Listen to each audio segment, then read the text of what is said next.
Spotlight நேயர்களுக்கு வணக்கம். விமர்சனத்தில் என்ன படத்தை பார்க்க போகிறேன் கேட்க முன்னாடி நான் ஒரு தகவல் சொல்லிக்கிறேன். எங்கள் ஊரில் வந்து ஒரு சின்ன அடிதடி கேஸ், ஒரு இடத்தகராறில் ஒருத்தர் அடிச்சிட்டாரு. உடனே என்ன பண்ணாங்க, அடிபட்டவர் போய் வந்து கம்ப்ளைண்ட் கொடுத்துட்டாரு போலீஸ் ஸ்டேஷனில். கம்ப்ளைண்ட் கொடுத்தங்க விஷயத்தை தெரிஞ்சதுலேருந்து அந்த பக்கத்தில் இருக்க அந்த ஃபேமிலி வந்து 2 நாளாக தூங்கலை. ஐயோ கம்ப்ளைண்ட் கொடுத்துறாங்களே, எதுவும் பிரச்சனையாயிருமோ அதுவும் பிரச்சனையாயிருமோ அப்படின்ட்டு. இது வந்து ஒரு யதார்த்தமாக நடுத்தர குடும்பத்தோட மனநிலை. இவங்களுக்கெல்லாம் ஒரு சின்ன விஷயம்னாலே அவங்களால தாங்க முடியாது.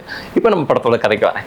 படத்தில் வந்து ஜெயராம் வந்து ஒரு நடுத்தர குடும்பத்தை சேர்ந்தவர். சென்னையில் பட்டினப்பாக்கத்தில் 2 மகள்களோட ஒரு மனைவி ஊர்வசி, இவங்களோட ஒரு நார்மல் பட்ஜெட் பத்மநாதன் பிரபு மாதிரி எல்லாத்துக்கும் பட்ஜெட் போட்டு வாழக்கூடிய ஒரு ஆட்கள் அந்த குடும்பம். எல்லாத்தையும் பொத்தி தீபாவளிக்கு பட்டாசு வாங்கினா அது செலவாயிருன்னு சொல்லி அதுக்கு பிறகு ஒரு நகையை வாங்கி பிள்ளைங்களை எப்படியாவது நம்ம காப்பாற்றிடணும், 2 தங்கங்களை காப்பாற்றிடணும் அப்படின்னு சொல்லக்கூடிய மாதிரி ஒரு மனிதர். இந்த 2 பொண்ணுங்க யாருன்னா 2 பேர் வீட்டுக்குள்ள வந்து ரவுடி ஹீரோ மாதிரி அவ்வளோ சண்டை போட்டுப்பாங்க பயங்கரமா. ஒருத்தங்க பேர் பராசக்தி, ஒருத்தங்க பேர் மதுமிதா. அதான் அனந்திகாவும் சஞ்சனாவும் நடிச்சிருக்காங்க இந்த 2 கேரக்டர்ல. இவங்களுக்குள்ள இப்படி இருக்கும்போது இவங்கள ஒரு பொண்ணு மேல ஆசைப்படுறாரு லோக்கல் தாதாவான லோக்கல் ரவுடியான சாண்டி. ஒரு மாதிரி புள்ளிங்க மாதிரி ஏய் அப்படின்னு சொல்லிட்டு வரக்கூடிய ஒரு சாண்டி வந்து இந்த மாதிரி லவ் பண்ணிட்டு இருப்பாரு. அது இவங்களுக்கு பிடிக்காது.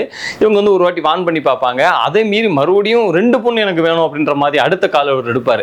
எடுக்கும்போது இவங்களுக்கு என்ன பண்ண அப்படின்னு சொல்லும்போது தான் இந்த படத்துல நயன்தாரா சொல்லுவாங்க முடிச்சிருவோம் அப்படிம்பாங்க. அந்த அபிராமி ஒரு படத்துல சொல்லுவாங்க முடிச்சு விட்டுருவோம் அப்படிம்பாங்க. அந்த மாதிரி கொண்டுலாம் சாண்டின்ற மாதிரி ஒரு முடிவு எடுப்பாங்க. நமக்கே ஷாக், என்னடா இவங்க கொல்ல போறாங்களா அப்படின்ட்டு. ஆனா மறுநாள் சாண்டி வந்து இறந்துருவாரு. கொலை செய்யப்பட்டிருப்பார். யாரு கொலை பண்ணா?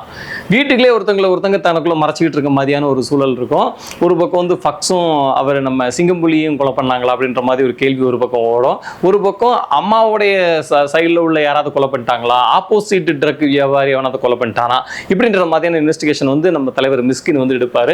கடைசியில் முடிவு என்ன அப்படின்பது இந்த படத்துடைய கதையாக வருது. ஜெயராம் நம்ம வந்து அவருடைய நடிப்பை பற்றி சொல்றதுக்கு நிறைய படங்கள் இருக்கு. பொன்னியின் செல்வன்ல அந்த புத்த பிச்சுவா நடிக்கும் போதே வேற லெவலில் ஸ்கோர் பண்ணவர். இந்த படத்துலேயும் அவர் அட்டகாசமான நடிப்பை கொடுத்துருக்காரு. கொடுத்துருக்க விஷயத்த எனக்கு என்ன கேரக்டர் அப்படிங்கிறத உள்வாங்கி ஒரு வெளிப்படுத்துகிற விதம் சூப்பராக இருந்துச்சு. உதாரணத்துக்கு, ஏன் நீ போலீஸ் மாதிரி உள்ளுக்குள்ள வீட்டுக்குள்ள இன்வெஸ்டிகேஷன் பண்ற அப்படின்னு ஒரு கேள்விக்கு ஒரு இடத்துல ஒரு பதில் சொல்லுவாரு. நான் போலீஸ் ஆக நான் ஆசைப்பட்டேன் சார்னு சொல்லுவாரு. அந்த ஒரே இடத்துல எமோஷனலாகவும் ஸ்கோரிங் பண்ணியிருப்பார் ஜெயராம். ஊர்வசி இந்த பரிமளான் கோவின் நடிப்பு தலைவின்னா அவங்க தான்.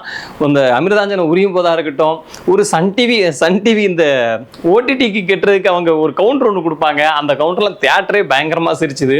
அப்புறம் சாவுக்கு போகும்போது ஒரு இடத்துல உட்காந்து ஒரு ஆலமர தேனல உட்காந்து சப்பாத்தி சாப்பிட்டுட்டு போன்ல குருமா கொஞ்சம் டேஸ்ட் கம்மியா இருக்கும் அப்படின்ற மாதிரி அந்த கான்வர்சேஷன்லாம் ஊர்வசி வந்து இயல்பை மீறாம அற்புதமா நடிச்சிருந்தாங்க. இந்த வருஷம் நிச்சயமா ஏதாவது ஒரு அவார்டுக்கு இந்த படத்தை கூட நம்ம அவங்களுக்கு சொல்ல முடியும். அந்த அளவுக்கு ஒரு சிறப்பான பெர்ஃபார்மன்ஸ். அந்த 2 பொண்ணுங்கள் அனந்திகா சஞ்சனா, இவங்க 2 பேருடைய ரோல் இருக்குல்ல அட்டகாசமா இருந்துச்சு. நம்ம வீட்டில் நம்ம சின்ன பிள்ளைங்க எப்படி அடிச்சுப்பாங்க, இப்படி காலை வச்சு மிதிச்சுக்கிறது, அப்படி மிதிச்சுக்கிறது, அடிச்சுக்கிறது, ஒருத்தங்க கட்டி உருண்டுக்கிறது, பாத்ரூம்ல தண்ணியை காலி பண்றது, கதவு பூட்டி வச்சுக்கிறது, செல்போன்ல சார்ஜ் இது பண்ணி விடுறேன்னு சொல்லிட்டு நிறைய இது வந்து அப்புறம் ஒருத்தவங்களுக்கு அழகு சார்ந்த வரக்கூடிய ஈகோ, ஒருத்தர் லவ் பண்றான் இவ்வளவு ஒருத்தர் லவ் பண்றான் அப்படின்ற மாதிரி கேட்கறது எல்லாம் அவ்வளோ நேச்சுரலா அவ்வளோ யதார்த்தமா நடிச்சிருந்தாங்க. சாண்டி மாஸ்டர் வந்து உண்மையில நம்மள பார்த்தோன்னே ஒரு மாதிரி என்னடா எப்படி இருக்கிறான சரியான புள்ளிங்க இருப்போம் போட்டு அப்படின்னு தோன்ற அளவுக்கு சாண்டி மாஸ்டர் நடிப்பும் அவ்வளோ சிறப்பாக இருந்துச்சு. இதையெல்லாம் தூக்கி சாப்பிட்ற மாதிரி தலைவர் வந்தார் மிஸ்கின். அவர் இன்வெஸ்டிகேஷன் ஆரம்பிக்கிற விதம், ஒவ்வொரு இடத்துல வந்து ஒரு வீட்டுக்குள்ள போய் அது என்னது பொட்டுக்கடலையும் தாங்க அங்கே வச்சுட்டு போன்னு சொல்லி அதை சாப்பிட்டுட்டு இன்வெஸ்டிகேஷன் பண்றதுன்னு சொல்லி அவருடைய பெர்ஃபார்மன்ஸும் அவருடைய பிரசன்ஸும் ரொம்ப சூப்பராகவே இருந்துச்சு. சினிமாட்டோகிராஃபி படத்தில் வந்து ஒரு முக்கியமான ஒரு ரோல். எப்படின்னா, அந்த நம்ம சென்னையில் நிறைய சாலைகளை நிறைய தெருக்கள் எல்லாம் பார்த்துருப்போம். பட்டினப்பாக்கம் ஏரியா வந்து நம்ம கொஞ்சம் ஒரு பாட்டில் காட்டுவாங்க, வில்லன்கள் இருக்க ஏரியா மட்டும் காமிப்பாங்க. ஆனால் அங்கே ஒரு நடுத்தர குடும்பத்தை காமிச்சு அது ஒரு நேச்சுரலான ஒரு சினிமாட்டோகிராஃபி பண்ணியிருந்தார் சார்ஜ் வில்லியம்ஸ். இசையமைப்பாளர் பொறுத்த வரைக்கும் பாட்டில் இன்னும் கூட கொஞ்சம் கவனம் செலுத்திருக்கலாம். ஒரு சின்னதாக தான் வருது பாட்டு, இருந்தால் கூட அதில் இன்னும் கொஞ்சம் கவனம் செலுத்திருக்கலாம் தோணுச்சுது. பின்னணி இசை எந்த இடத்துலையும் இயல்பை மீறாமல் ஒழிச்ச வரைக்கும் நமக்கு வந்து அது ஒரு இன்ட்ரெஸ்டிங்கான இதாக தான் இருந்துச்சு. பாண்டியராஜ் மேலே நமக்கு ஒரு பெரிய நம்பிக்கை என்னன்னா, அவர் ஒரு சின்ன விஷயத்தில் கூட ஒரு அழகான கதை சொல்லி, அவர் அற்புதமான கதை சொல்லி எந்த இடத்துலையும் ஒரு கதை கேட்டோம்னா அந்த தொடர்ச்சி அழகாக அவர் சொல்லிக்கிட்டே போவார். கடைக்குட்டி சிங்கம், பசங்க, இப்படி நிறைய படத்துல பசங்க 2ல கூட இருக்கும். நிறைய விஷயத்தை பார்க்க முடியும். அங்கங்க ஒரு பாசிட்டிவான விஷயத்தை தொழிக்கக்கூடிய ஒரு நல்ல அற்புதமான ஒரு இயக்குனர் அவர். ரைட்டிங் அவ்வளவு ஸ்ட்ராங்கானால, ஆனா இந்த படத்துல எப்படி எடிட்டிங் லெவல்ல இந்த அளவுக்கு கோட்டை விட்டார் அப்படிங்கிறது நமக்கு ஒரு ஆச்சரியமா இருந்துச்சு. ஏன்னா பேசிக்கா ஒரு பத்திரிகையில இருந்து வந்தவர். பத்திரிகையில இருந்து எழுதும் போதே அதோட எந்த இடத்துல ஷார்ப் பண்ணணும் அப்படிங்கிறது அவங்களுக்கு தெரிஞ்சிருக்கும்.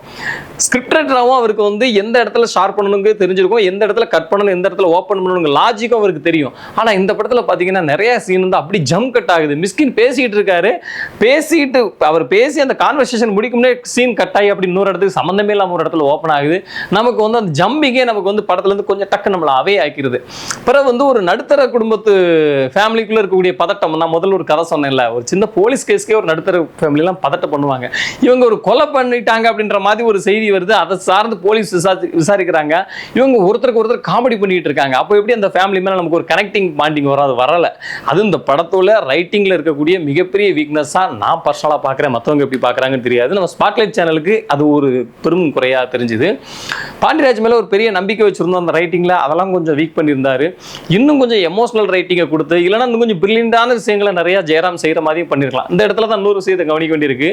ஜெயராமுடைய திறமையை அந்த படத்தில் முழுமையாக யூஸ் பண்ணலை அப்படிங்கிற நமக்கு தெரிஞ்சுது. அவருக்கான கேரக்டரை இன்னுமே ஸ்ட்ராங் பண்ணியிருந்திருக்கோம். நம்ம இந்த மாதிரி இதெல்லாம் சரி பண்ணியிருந்தா அந்த படம் வந்து ஓரளவு ஒர்க் ஆயிருக்கா. இப்போ ரொம்ப மோசமாக இருக்கா அப்படின்னு கேட்டால் அப்படி இல்லை. ஒரு சில இடத்துல சிரிப்பு வரதான் செய்யுது. ஏன்னா ஊர்வசி இருக்காங்க, மலை மாதிரி காப்பாற்றுறாங்க. இருந்தால் கூட இந்த படம் இன்னொரு பெரிய அதிர்வலையை ஏற்படுத்தி குடும்பமாக தியேட்டருக்கு போகிற மாதிரியான ஒரு படமாக கொண்டு வந்திருக்கலாம். நல்ல வாய்ப்பு இருந்தும் மிஸ் பண்ணிட்டாங்க அப்படின்றது ஒரு வருத்தமான செய்தி. நன்றி, வணக்கம். இந்த வீடியோ உங்களுக்கு பிடிச்சிருந்தா லைக் பண்ணுங்க, கமெண்ட் பண்ணுங்க, ஷேர் பண்ணுங்க, சப்ஸ்கிரைப் பண்ணுங்க.